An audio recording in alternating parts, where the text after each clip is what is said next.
Que besta, hein? Ó, vou mostrar pra vocês a roçadeira que eu fiz aqui, ó. Na internet. Com uma curva de 50, um tampão. Aqui é um cabo de furadeira que eu tinha. Já apoiei aqui num T de 50. E tem uma chavinha de liga e desliga. O motor de liquidificador aqui dentro, ó. Fiz uns furos aqui para refrigerar. Eu fiz o outro, queimou. Isso aqui é o suporte do próprio motor de liquidificador. E vamos ver se funciona. Ó.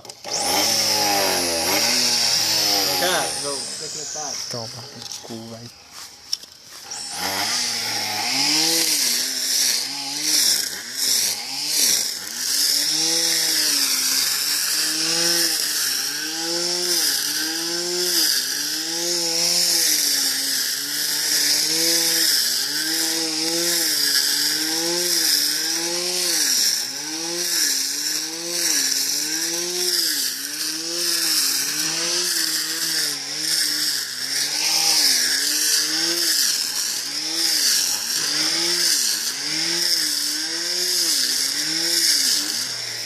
Aí, ó. O trem funciona, eu cobrei R$30 pra roçar esse gramado aqui do cliente aqui. Tá lá, o cliente satisfeito.